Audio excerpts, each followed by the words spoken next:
A 911 call. A black teenager just walking home.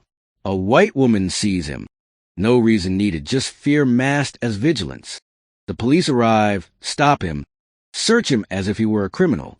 But they don't know his mother is an FBI agent. When she shows up, the power balance immediately shifts. Who is the real danger here? How many people haven't had anyone come to their rescue in time? In the upscale neighborhood of Brookstone Estates, a picturesque community on the outskirts of Columbus, Ohio, everything appeared meticulously maintained. The lawns were lush and green, reminiscent of a perfectly manicured golf course. Smooth blacktop roads wound between large houses with gleaming windows, and the trees lining the streets swayed gently in the cool evening breeze. The scene radiated an unsettling sense of order, a peaceful facade that masked an undercurrent of tension. As the sun slowly set, casting a soft orange glow across the landscape, the air was filled with the comforting aroma of dinner being prepared in nearby homes. Yet, one detail disrupted this perfect image. A black teenager was walking along the sidewalk, his sports bag slung over his shoulder. Elijah Brooks, a 16-year-old who had just left Franklin High's basketball gym, felt the sweat still clinging to his forehead as he made his way home. His sports shirt clung to his back, and he adjusted the strap of his bag, tucking his earbuds in to drown out the heaviness that hung in the air. Today, Elijah had decided to take a shortcut through Brookstone Estates after a long practice. Eager to get home quickly, the longer route would add an extra 20 minutes to his journey, while this path cut that time in half. Although he was familiar with this neighborhood, having visited his best friend Jordan several times, he couldn't shake the feeling that he didn't truly belong here. As he passed the homes with expansive porches and spotless windows, an odd sensation crept over him, as if he were being watched. He glanced at the houses, their windows glowing with warm light, but feeling somehow cold and judgmental.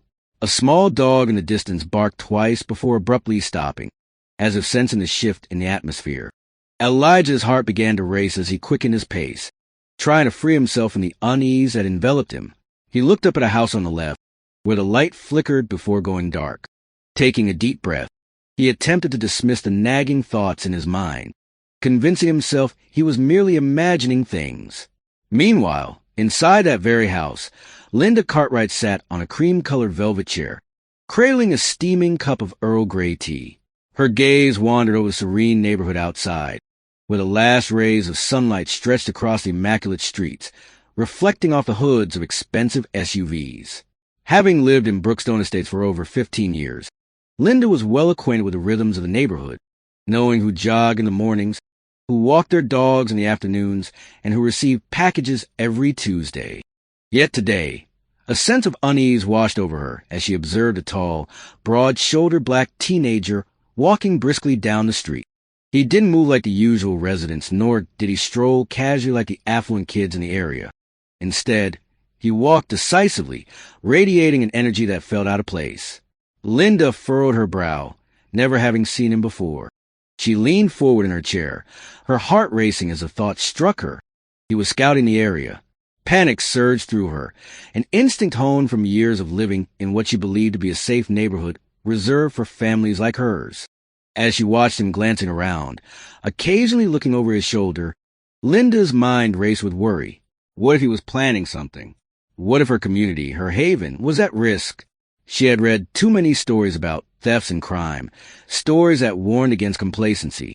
Without fully thinking it through, she reached for her phone, her finger dialing 911 before she could process the decision. 911, what is your emergency? The operator's voice came through.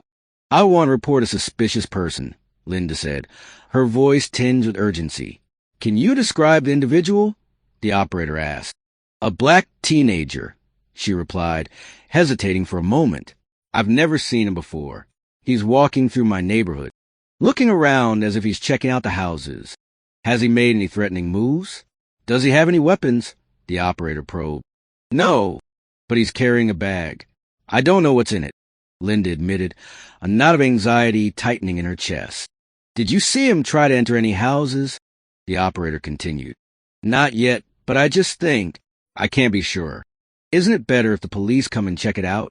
Linda urged. We'll send a patrol to check, the operator assured her. As she hung up the phone, a sense of relief washed over Linda. She felt lighter, as if she had done her duty to protect her neighborhood.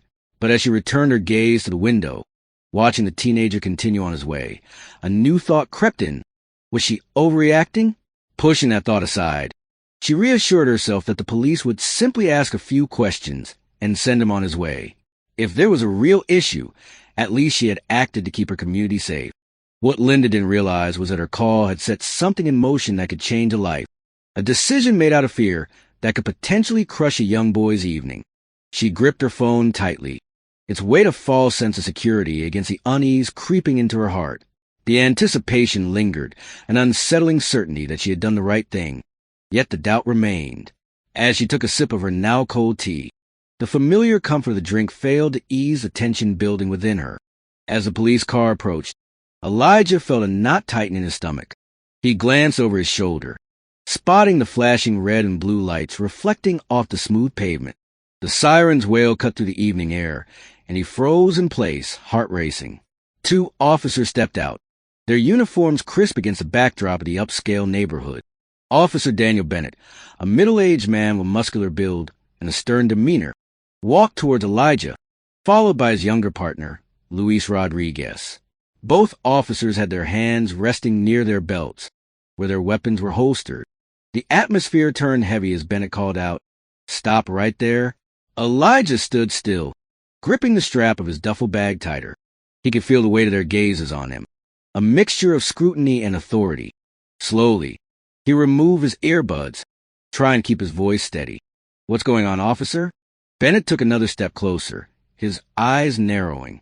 "We receive a call about a suspicious person in the area. What are you doing here?" "I'm just on my way home," Elijah replied, confusion knitting his brow. Rodriguez interjected, "Where do you live?" "A few blocks away," Elijah answered, his voice wavering slightly. He could feel the tension in the air thickening, the officer's presence amplifying his anxiety. Bennett smirked, a grin that made Elijah uneasy. "Is that so? Can you give us your address?" Just as Elijah was about to respond, he felt a sudden tug on his shoulder. Rodriguez had grabbed the strap of his bag, pulling it away from him. "Can you hold onto your bag?" Elijah asked, feeling a wave of helplessness wash over him. "Just checking," Bennett said indifferently as he crouched down to open the bag. Inside, he found a pair of sneakers, a sweaty basketball jersey, and a water bottle, nothing that could justify the alarm raised about him. Rodriguez looked up at Bennett, almost seeking a cue to continue, but Bennett remained silent, his gaze locked on Elijah. "Why are you cutting through this neighborhood?" he asked, his voice steady but probing. "I'm just taking a shortcut," Elijah replied, struggling to maintain his calm. Bennett stared at him, searching for any sign of guilt or deceit, waiting for Elijah to slip up. The tension hung in the air, thick and palpable, when suddenly a vehicle approached from behind. The sound of another car interrupted their standoff, and Elijah glanced over his shoulder, heart beating faster. A black SUV sped up and halted just a few steps away. The door swung open and a woman stepped out, her demeanor calm yet commanding. As she walked toward them, her sharp eyes scanned the scene, assessing the situation with fierce intensity. Relief flooded through Elijah as he recognized his mother, Denise Brooks.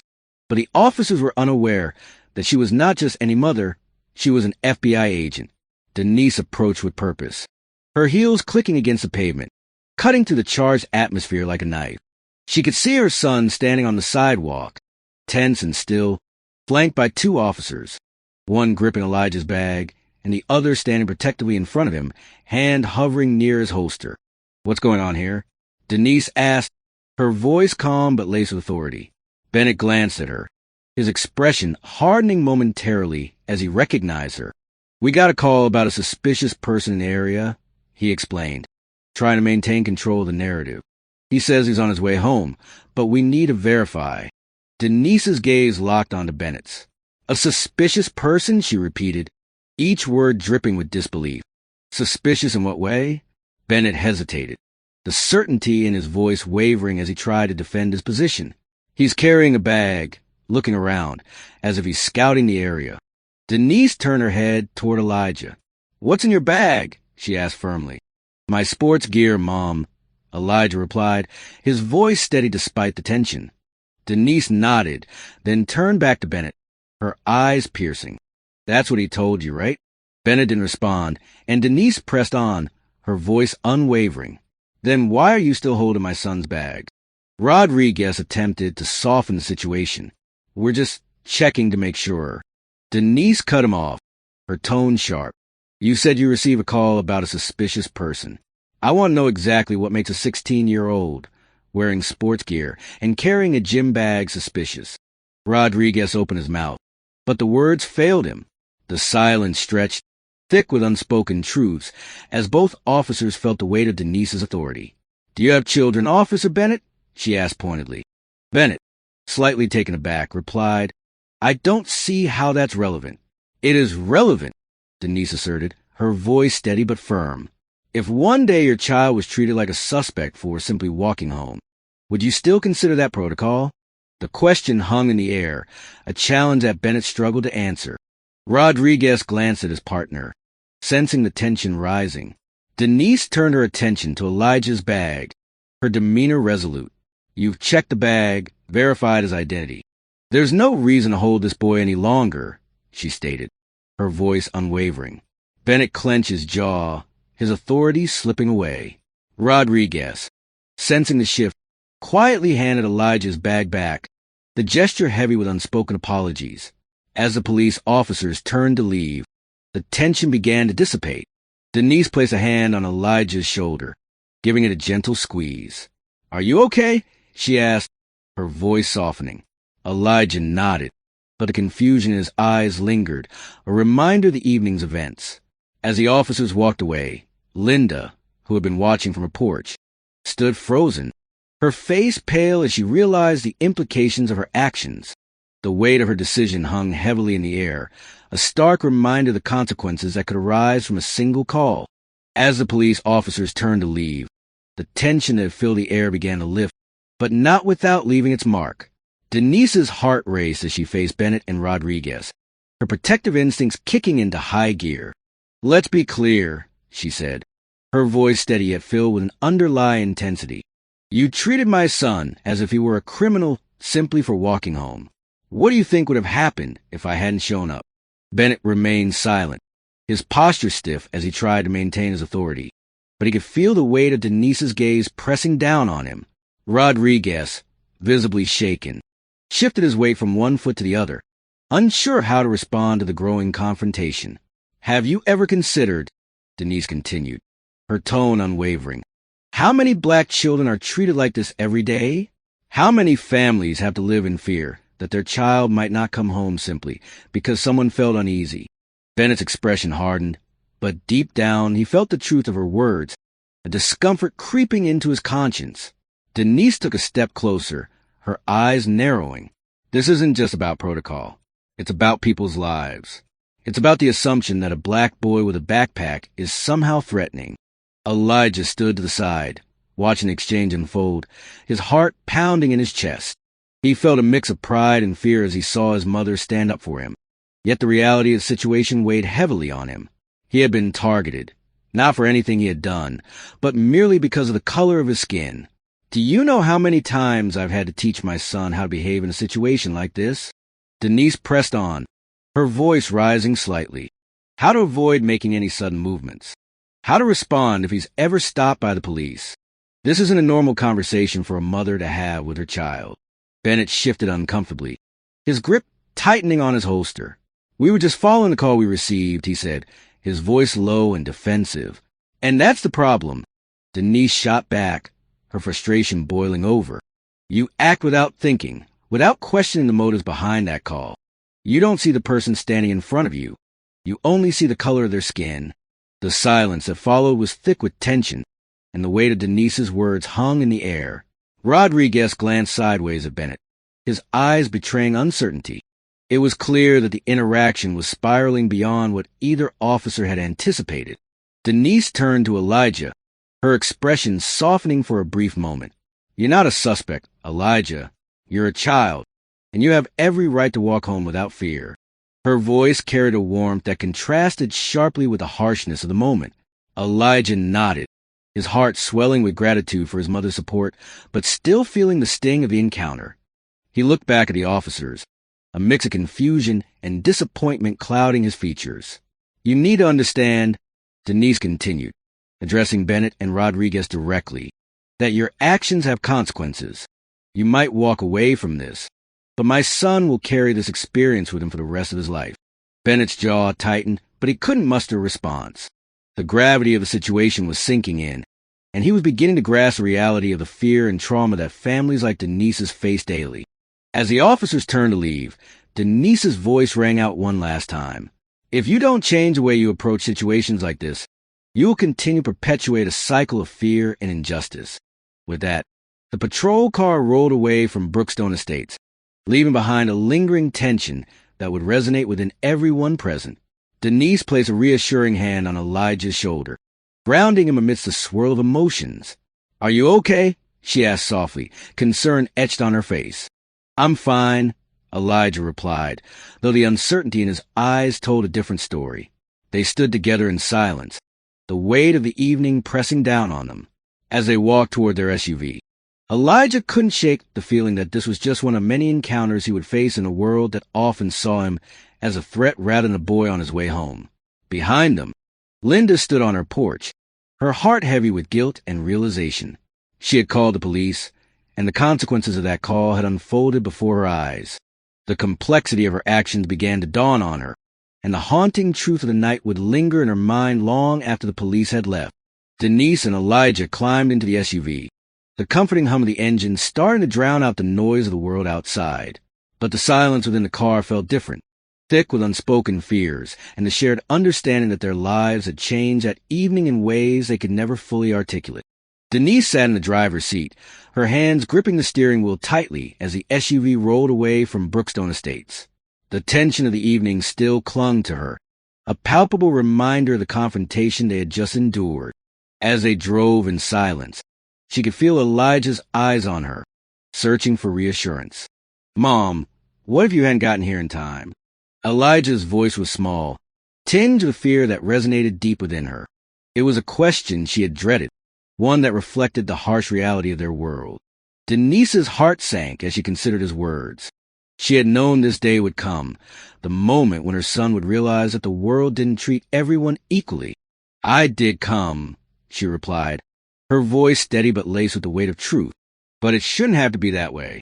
You shouldn't have to rely on me to protect you when you're just trying to get home." Elijah leaned back in his seat, his brow furrowed. "But what about the others? What about the kids who don't have someone like you to save them?" The sadness in his eyes pierced through Denise, and she felt a wave of helplessness wash over her. She wanted to tell him that he was lucky, that being the son of an FBI agent meant he had a safety net, a privilege that many others did not have. But was it really luck if he had to face the threat of violence or arrest simply for existing in a neighborhood that wasn't his? "I don't know, Elijah," she admitted, her voice barely above a whisper. "I wish I could promise you that you'll always be safe, but I can't. The truth is, there are too many families who don't have that chance." As the city lights flickered by outside, Denise's mind raced with the names of those who had fallen victim to a system that often deemed them guilty before proven innocent. Tamir Rice, Trayvon Martin, Michael Brown. Too many lives lost, too many families shattered. "We have to teach our kids how to survive," she said, her voice thick with emotion, "to navigate a world that sees them as threats, even when they're just being kids." Elijah's eyes glistened with unshed tears. "I don't want to have to think about that. I just want to be normal." Denise reached over and squeezed his hand, feeling the warmth of his skin against her own. "You are normal.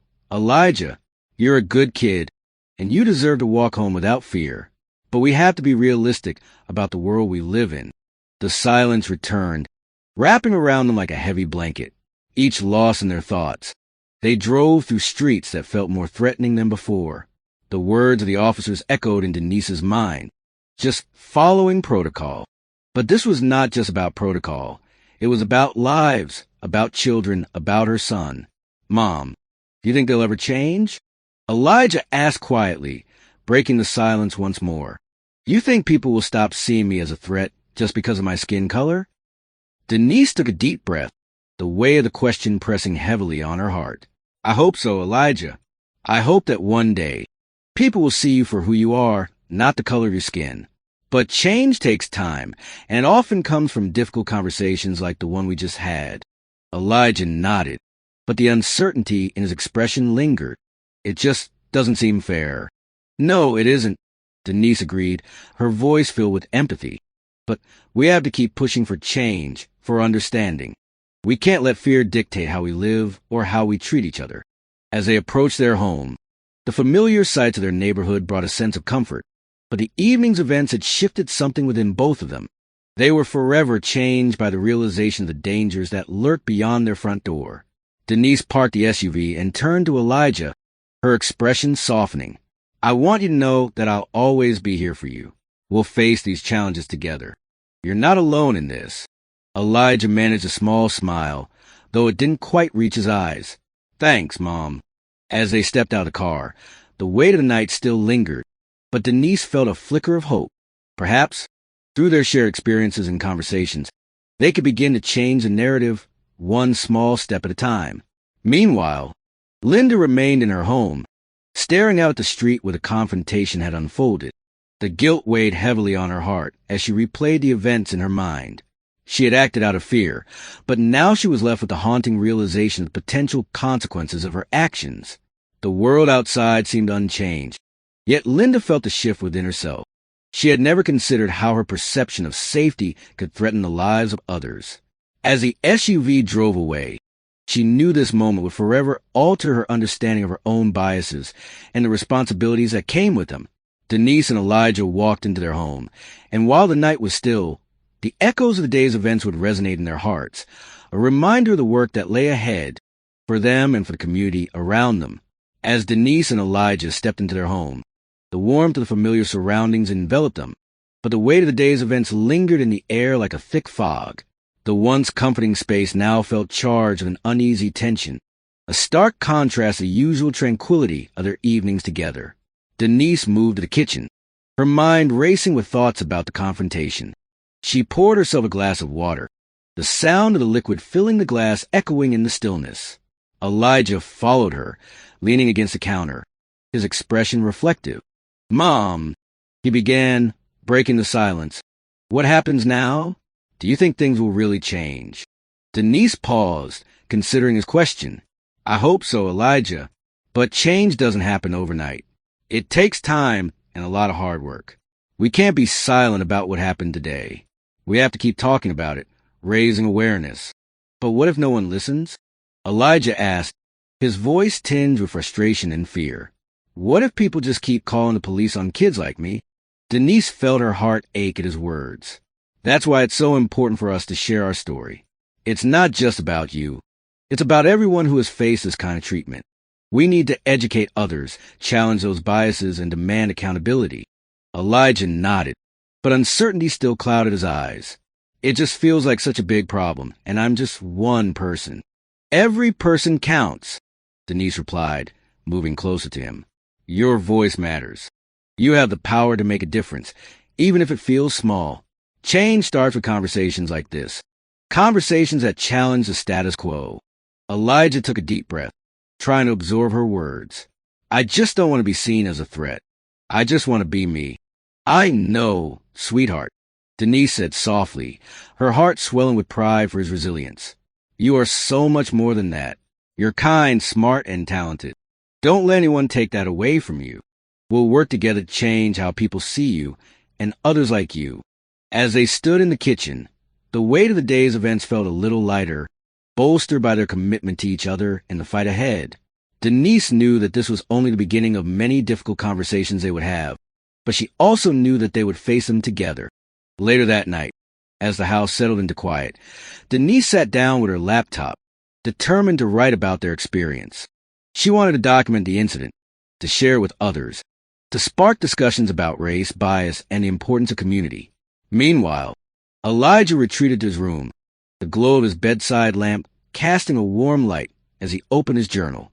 He began to write, pouring out his feelings about the day, the fear, the confusion, and his hopes for a better future. With each word, He felt a sense of release, a way to confront the emotions that threatened to overwhelm him. Outside, the world continued on, unaware of the internal battles being fought within homes like theirs. The streets of Brookstone Estates remained quiet, the perfect houses standing in stark contrast to the complexities of life within. But for Denise and Elijah, that evening marked a turning point, a moment of clarity and determination. They would not be silent. They would not accept the status quo. Together, they would challenge the perceptions that led to fear and division, striving for a future where all children could walk home without worry, free from the weight of prejudice. As Denise finished her writing, she glanced at the clock. Taking a deep breath, she felt a renewed sense of purpose. Change might be daunting, but with each step they took, they could create ripples that reached far beyond their own lives. In that quiet moment, both mother and son understood that while the road ahead will be filled with challenges, they had each other's backs.